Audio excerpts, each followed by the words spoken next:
He's tying a major league record, 15 home runs in the first 3 games. So is it the bat?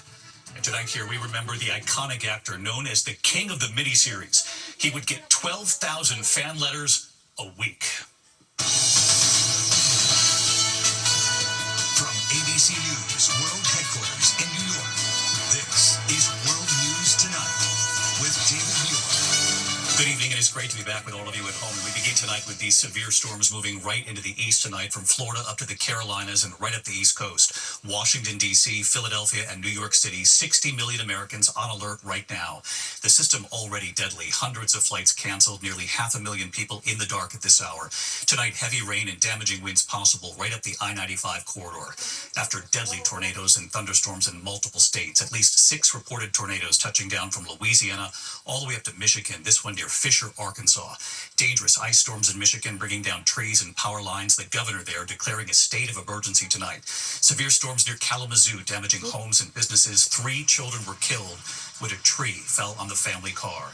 Tonight, the storm pushing right into the east. Ginger Z is standing by live with the track, and ABC's Trevor Roll with the images coming in already. Tonight, as millions in the east brace for severe weather, the storms are already deadly. At least 5 people killed, hundreds of thousands without power after a severe weather outbreak in multiple states. Strong, damaging wind gusts and an isolated spin-up tornado is not out of the question. That massive system triggering a state of emergency in Michigan after an ice storm wiped out electricity. All night long, it sounded like gunshots and branches breaking, trees falling. Destructive winds ripping off roofs in Jackson. 3 young children killed in Kalamazoo. The family's vehicle was struck by a tree as they were traveling down the road. There's really nothing anybody could have done. 2 more storm-related deaths reported in Indiana. In Dothan, Alabama, 5 students injured after a possible tornado hit their school.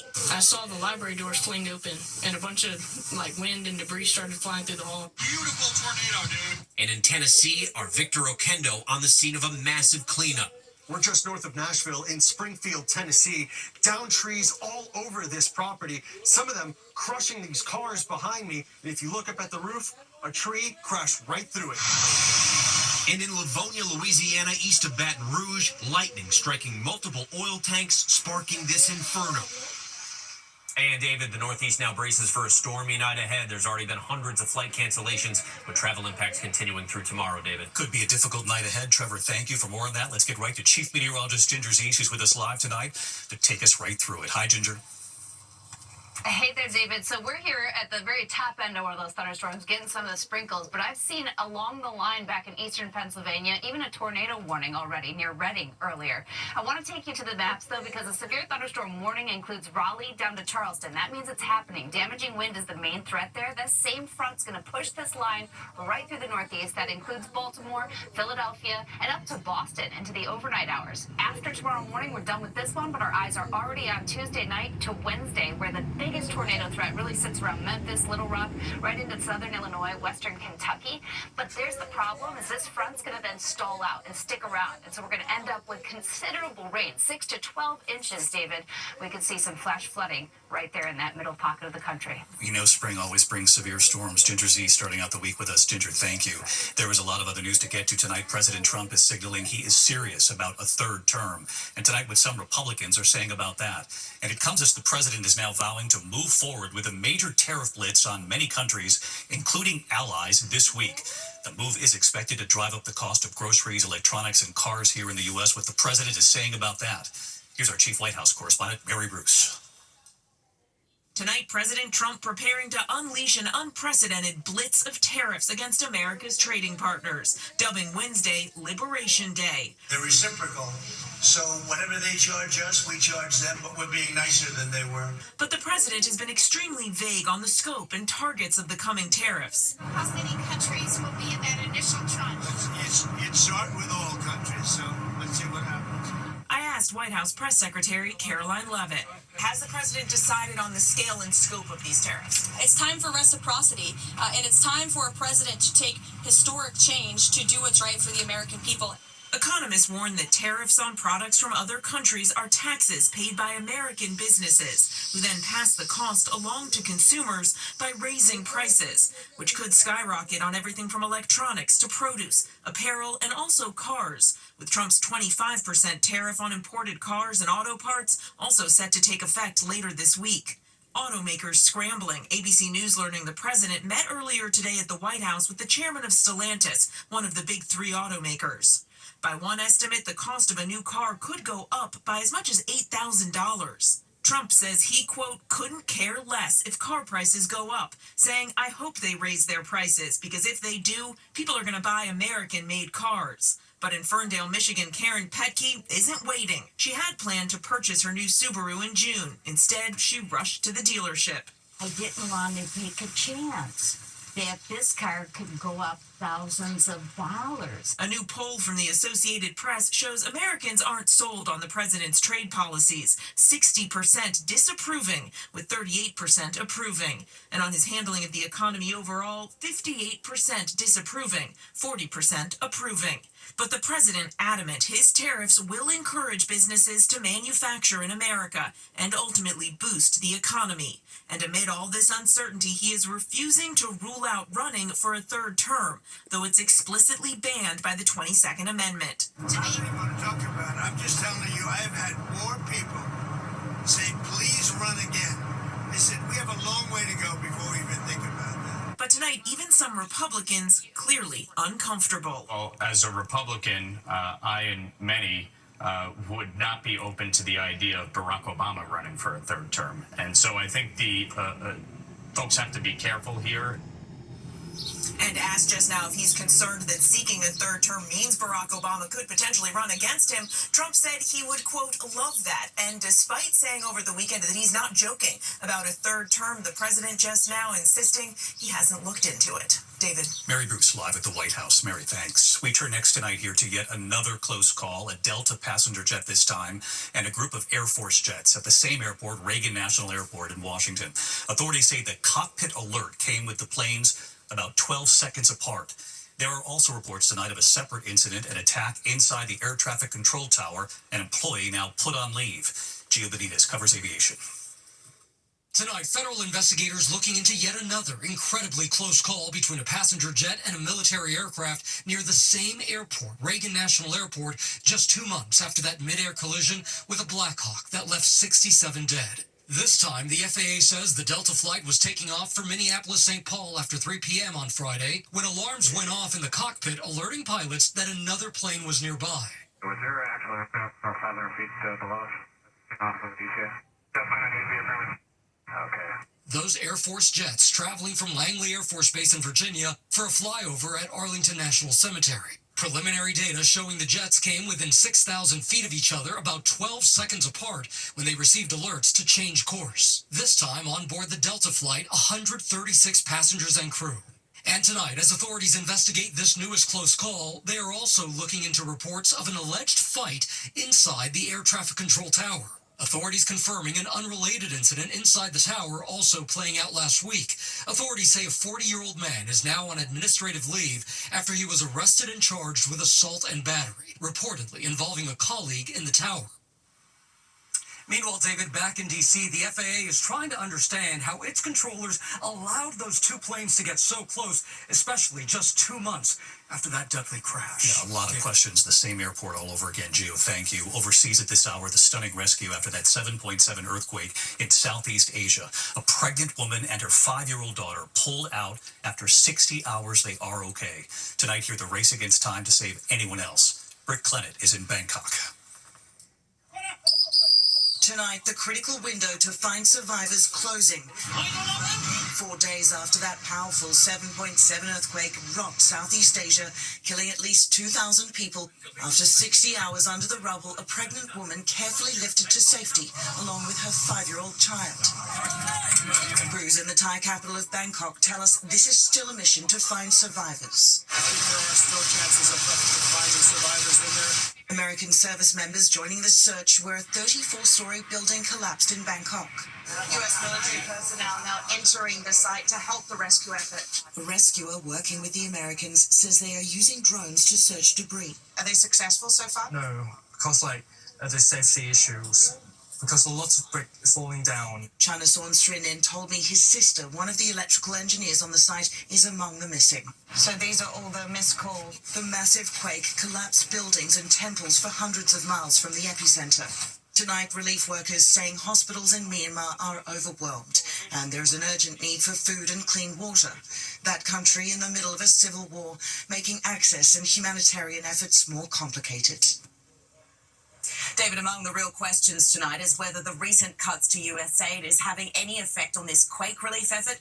The State Department tonight saying those cuts have not played a role in why American aid teams are still not on the ground in Myanmar. David? Still not on the ground there. Britt Clennett reporting live for us. Britt, thank you. Back in the U.S. tonight, the horrific explosion at the Detroit apartment building. More than a dozen people hurt, including multiple children. Here's Stephanie Ramos. Tonight, the dramatic scene in Detroit after an apartment explosion left at least 13 people injured, 6 of them children. Injuries at 5. It's definitely unsafe for police personnel. Police say the blast happened around 4 a.m. The force so powerful that windows were blown out and some exterior walls crumbled away.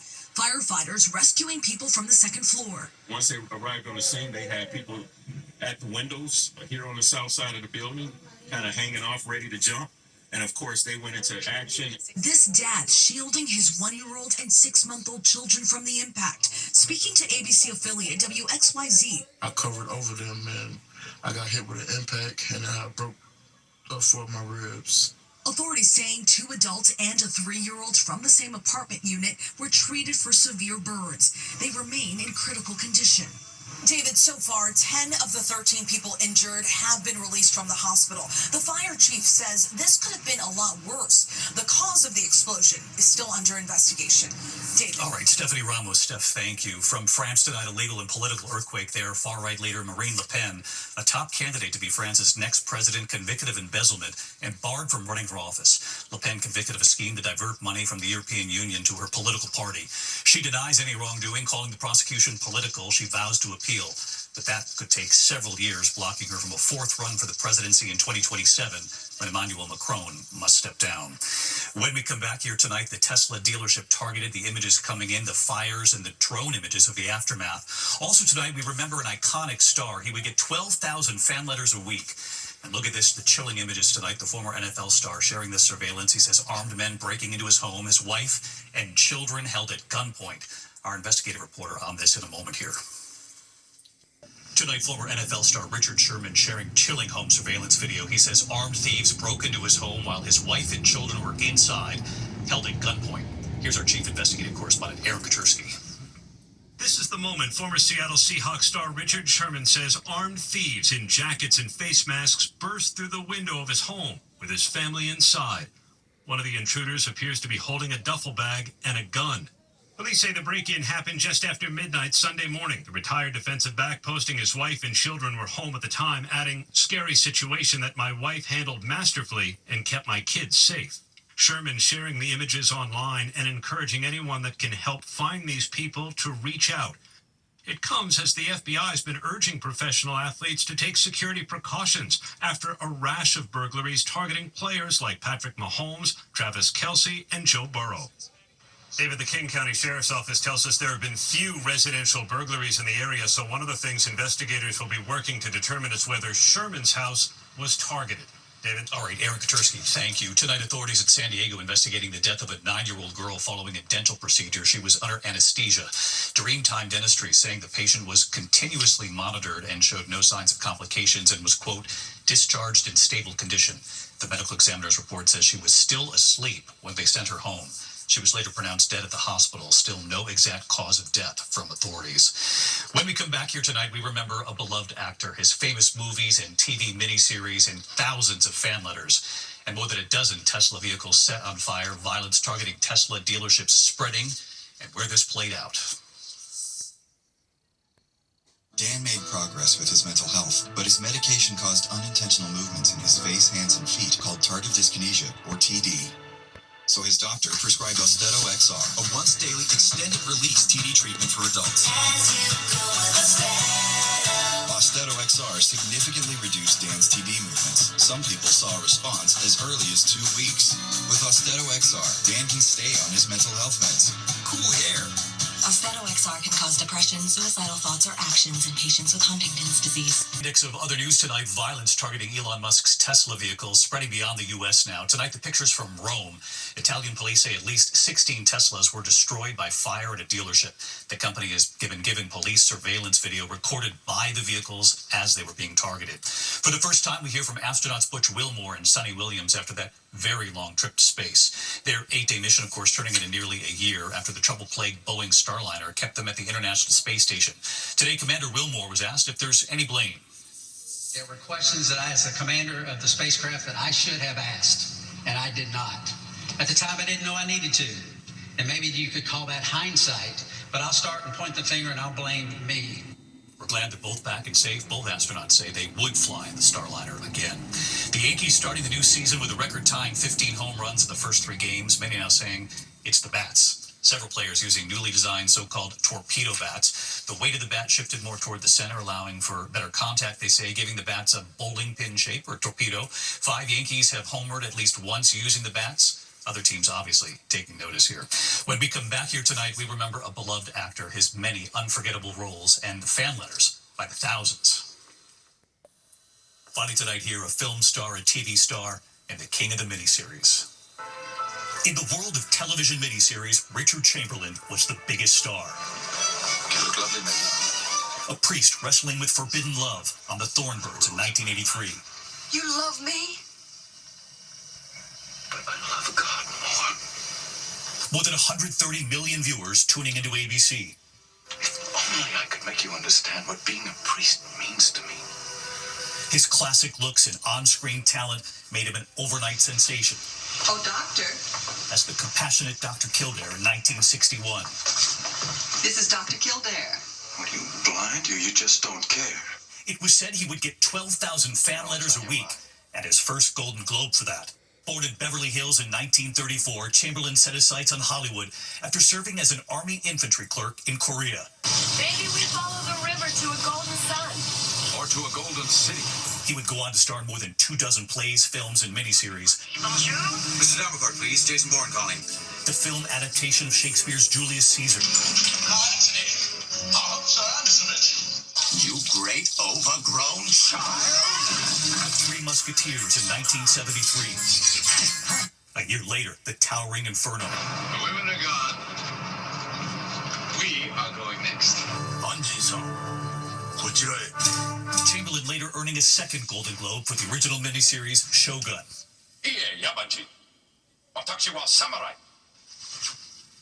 Richard Chamberlain passed away 2 days short of his 91st birthday, and when he was asked through the years how he wanted to be remembered, he said he was not interested in that. He was truly grateful, though, for the life he got to live. Not everybody, I'm going to cry now, in life gets their absolute wishes answered. You know, it doesn't happen to that many people. I'm so grateful for it. Remembering Richard Chamberlain tonight. Great to be back with you. I'll see you right here tomorrow. Good night.